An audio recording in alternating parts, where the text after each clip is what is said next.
नमस्कार। आज हम फाइनेंशियल मार्केट्स को एक बिल्कुल ही अलग नजरिए से देखने वाले हैं। एक ऐसा नजरिया जो चार्ट्स और ग्राफ्स की दुनिया से कोसों दूर है। हम सब ये बात जानते हैं कि शेयर बाजार कितना कॉम्प्लेक्स, कितना पेचीदा हो सकता है। इसकी चाल को समझना, इसकी लगातार बदलती चाल को पकड़ना इन्वेस्टर्स के लिए एक बहुत बड़ा चैलेंज होता है। और वो हमेशा मार्केट से एक कदम आगे रहने के नए नए तरीके खोजते रहते हैं। और यहीं पर एक बहुत ही दिलचस्प, कह सकते हैं कि रहस्यमयी आइडिया सामने आता है। ये आइडिया हमें शेयर बाजार अंक ज्योतिष यानी न्यूमरोलॉजी की पुरानी दुनिया में ले जाता है। ये एक ऐसी मान्यता है जो नंबरों और उनकी वाइब्रेशंस को एक गहरा मतलब देती है। तो चलिए इसमें थोड़ा और गहराई से उतरते हैं। ये कॉस्मिक ब्लूप्रिंट आखिर ये है क्या, और ये काम कैसे करता है? आइए समझते हैं। सीधे शब्दों में कहें तो ये एक ऐसा तरीका है जो ये मानता है कि नंबर सिर्फ नंबर नहीं होते, उनमें एक तरह की एनर्जी होती है, एक वाइब्रेशन जो फाइनेंशियल घटनाओं पर असर डाल सकती है। ये हमारे ट्रेडिशनल एनालिसिस के तरीकों से एकदम हटके है। और इसी आइडिया पर ये पूरी की पूरी सिस्टम टिकी हुई है कि हर नंबर की अपनी एक खास वाइब्रेशन होती है जो हमारे फाइनेंशियल फैसलों को एक पर्सनल लेवल पर गाइड कर सकती है। तो सवाल ये है कि ये पर्सनल ब्लूप्रिंट बनता कैसे है। चलिए देखते हैं कि जो लोग इसे मानते हैं वो कौन से खास टूल्स और कैलकुलेशंस का इस्तेमाल करते हैं। इसे किसी की पर्सनल फाइनेंशियल चाबी की तरह समझ सकते हैं। ये नंबर जो किसी की जन्मतिथि से निकाला जाता है, ये बताता है कि वो इंसान नेचर से किस तरह का इन्वेस्टर है। क्या वो रिस्क लेने वाला है या फिर बहुत सोच समझकर सेफ चलने वाला। और बात सिर्फ पर्सनल नंबरों तक ही नहीं रुकती।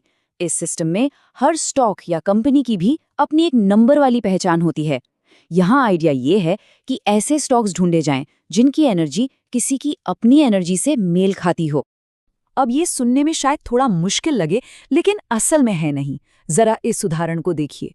बस अपनी जन्मतिथि के सारे अंकों को तब तक जोड़ते रहना है जब तक कि एक सिंगल डिजिट ना मिल जाए। जैसे इस केस में 20 जुलाई 1985 का लाइफ पाथ नंबर निकल कर आया 5। तो ठीक है, अब हमारे पास ये नंबर है, एक पर्सनल लाइफ पाथ नंबर और कंपनियों के लिए नेम नंबर्स। लेकिन सबसे बड़ा सवाल तो अब आता है, इन नंबरों को असल में इन्वेस्टमेंट के फैसलों में बदला कैसे जाए। ये एक बहुत ही वाजिब सवाल है। पहली नज़र में तो इसका कोई कनेक्शन समझ नहीं आता, और यहीं पर ग्रहों और अलग-अलग सेक्टर्स का अलाइनमेंट काम में आता है।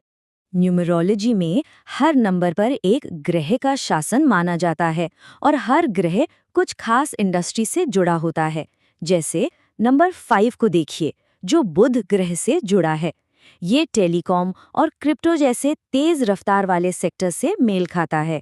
तो मान्यता ये है कि जिनका लाइफ पाथ नंबर 5 है वो इन सेक्टर्स में नेचुरली ज्यादा सफल हो सकते हैं। इस जानकारी को और भी काम का बनाने के लिए चलिए देखते हैं कि न्यूमरोलॉजी आने वाले साल यानी 2026 के बारे में क्या कहती है।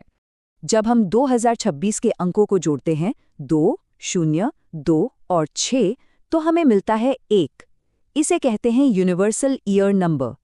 अंक 1 नई शुरुआत और लीडरशिप का प्रतीक है।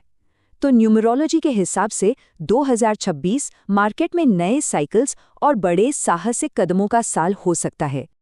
और ये बात और भी पर्सनल हो जाती है। किसी का अपना बर्थ नंबर इस यूनिवर्सल ईयर नंबर 1 के साथ कैसे रिएक्ट करता है, इससे एक पर्सनल आउटलुक मिलता है। जैसे 2, 3 और 9 वालों के लिए एक स्मूथ साल की उम्मीद है, जबकि 6, 7 और 8 वालों को थोड़ा ज्यादा सावधान रहने की सलाह दी जाती है। और भी बहुत सी स्ट्रैटेजीज हैं जो लोग इसे फॉलो करते हैं। वो अक्सर शुभ तारीखों पर ट्रेड करने की कोशिश करते हैं या फिर शेयरों की उतनी ही क्वांटिटी खरीदते हैं जो उनके लकी नंबर से मेल खाती हो। सब कुछ पर्सनल एनर्जी को मार्केट की एनर्जी के साथ अलाइन करने के बारे में है। तो हमने इसके सिद्धांत और तरीके तो समझ लिए, लेकिन अब एक कदम पीछे हटना और इस सारी जानकारी को सही नजरिए से देखना बहुत जरूरी है। यहाँ एक बहुत जरूरी संतुलन है।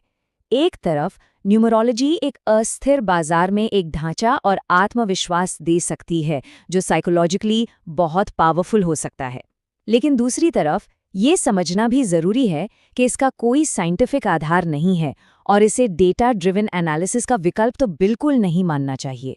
ये बात इस पूरी चर्चा का सार है। इसे एक एक्स्ट्रा टूल की तरह देखा जाना चाहिए, न कि एकमात्र गाइड की तरह। बैलेंस। बैलेंस ही सब कुछ है। तो इससे हमें क्या सबक मिलता है? सबसे पहली बात, न्यूमरोलॉजी कभी भी ट्रेडिशनल फाइनेंशियल एनालिसिस की जगह नहीं ले सकती। डेटा, रिसर्च और डाइवर्सिफिकेशन ये किसी भी इन्वेस्टमेंट स्ट्रैटेजी का बेस होना चाहिए। इसे एक विश्वास प्रणाली के तौर पर देखें जो आपके फैसलों में एक और लेयर जोड़ सकती है, लेकिन ये कभी भी प्रोफेशनल सलाह की जगह नहीं ले सकती। और ये सब हमें इस आखिरी सवाल पर लाकर छोड़ देता है। चाहे कोई न्यूमरोलॉजी को एक प्रैक्टिकल टूल माने या सिर्फ एक दिलचस्प आइडिया, ये हमें याद दिलाता है कि फाइनेंशियल दुनिया में लॉजिक और नंबरों के अलावा भी बहुत कुछ हो सकता है। ये सवाल खड़ा करता है, क्या बाजार में कुछ ऐसे छिपे हुए पैटर्न हैं जिन्हें हम अभी तक पूरी तरह समझ नहीं पाए हैं? सोचने वाली बात है। हमारे साथ जुड़ने के लिए धन्यवाद। अगर आपको वीडियो पसंद आया हो तो लाइक, शेयर और सब्सक्राइब जरूर करें।